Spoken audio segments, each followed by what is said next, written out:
हम सो चुके हम खो चुके, हमको भी जगना चाहिए। अब जागरण के दौर में सबको भी बढ़ना चाहिए।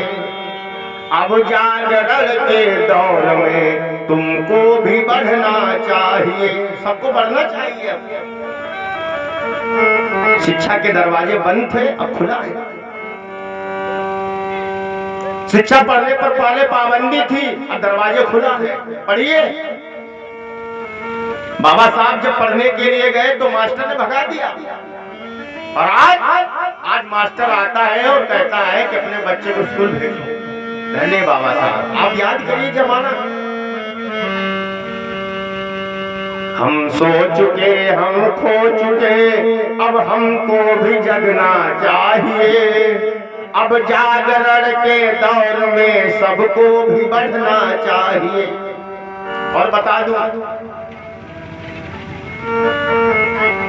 समय रहते चेतिए, जागिए, शिक्षा की कीमत समझिए।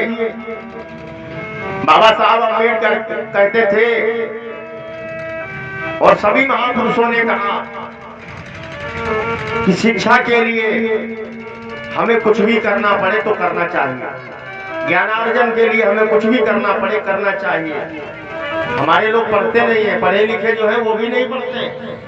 पढ़ने की आदत सब लोग डालो। जो पढ़े लिखे नहीं है उनको छोड़ दीजिए, जो पढ़े लिखे हो पढ़ने की आदत डालो। हमारे लोग पढ़ते नहीं है। पढ़ते नहीं हो इसलिए लड़ते नहीं हो। अन्याय होता है, अत्याचार होता है, उसके खिलाफ इसलिए बोलते नहीं हो क्योंकि पढ़ते नहीं हो। पढ़ना सीखो। बाबा साहब ने एक बार अपनी किताब में लिखा कि बाबा साहब एक बार विदेश से देश आ रहे थे, दूसरे देश। तो बाबा साहब एक बार 64 घंटे लगातार पढ़ते रहे। आप सोच करके देखिए, ऐसे नहीं दुनिया जानती, उनके ज्ञान को दुनिया जानती है। वरना तमाम लोग कोट पैंट पहनने वाले पैदा हुए, उनको कोई नहीं जानता। और बाबा साहब को आज पूरा विश्व जानता है, पूरा संसार जानता है। क्यों? तो बाबा साहब ने लिखा कि मैं 64 घंटा लगातार पढ़ता रहा, और तभी किताब बंद किया जब वो किताब के पन्ने खत्म हो गए। 64 घंटा लगातार, 18 घंटा 20 घंटा बाबा साहब रोज पढ़ते थे। हमारे लोग 2 घंटा नहीं पढ़ते हैं और कहते हैं जय भीम। जय भीम कोई मंत्र नहीं है, जय भीम तो एक विचारधारा है। जय भीम तो अपने आप को बदलने की चीज है। जय भीम इस देश में परिवर्तन का नारा है। हम सो चुके हम खो चुके, हमको भी जगना चाहिए। अब जागरण के दौर में सबको भी बढ़ना चाहिए। और बता दूं, इस दुनिया में पैदा हुए हो, ये कर्म क्षेत्र है जहां बैठे हो, यहाँ कर्म सब कुछ है। भगवान भक्ति के भरोसे जो नर यहाँ पर रह गए, अपमान का विष घूंट पीकर जिंदगी में रह गए। हम सो चुके हम खो चुके, हमको भी जगना चाहिए। अब जागरण के दौर में सबको भी बढ़ना चाहिए। अब पीर पर्वत बन चुकी, अब पीर पर्वत बन चुकी, ऐसे पिघल सकती नहीं। अब इन संघर्ष के कोई आजादी तुमको कभी मिल सकती नहीं। अब पीर पर्वत बन चुकी, ऐसे पिघल सकती नहीं। अब बिन संघर्ष के कोई आजादी तुमको मिल सकती नहीं।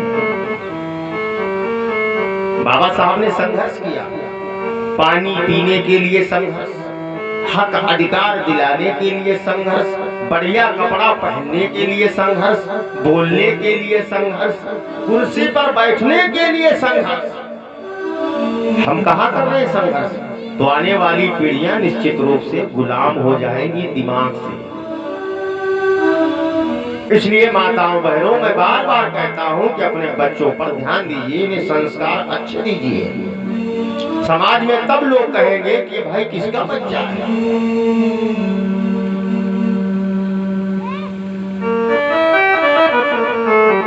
ये बुद्ध की धरती है, कबीर की धरती है, रविदास की धरती है, अम्बेडकर की धरती है।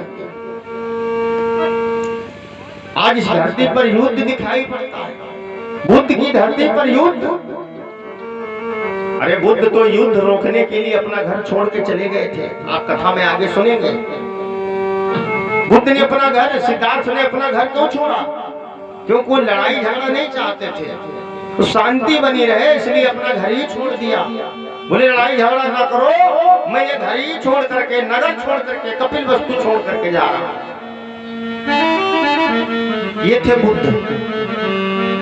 और आज बुद्ध की हम कथा सुन रहे हैं, तो इस पंडाल से एक संकल्प लेके जाना कि हम अपने जीवन में बुद्ध के विचारों का पालन करेंगे। मैं गारंटी लेता हूं आपका कल्याण होगा।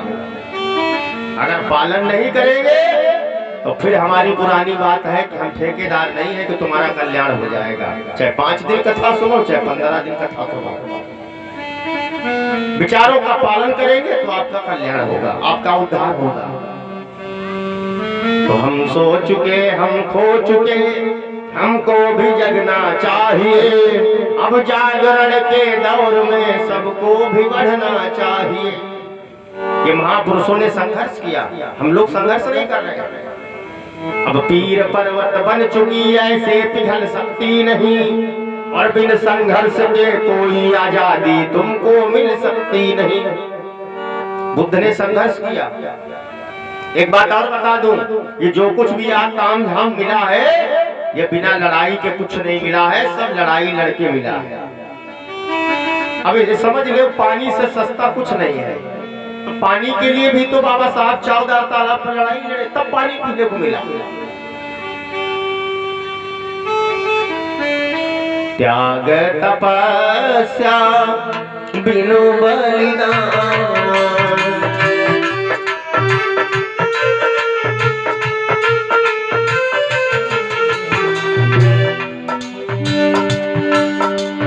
त्याग तपस्या बिन बलिदाना, और जीवन में नहीं कुछ भी पाना।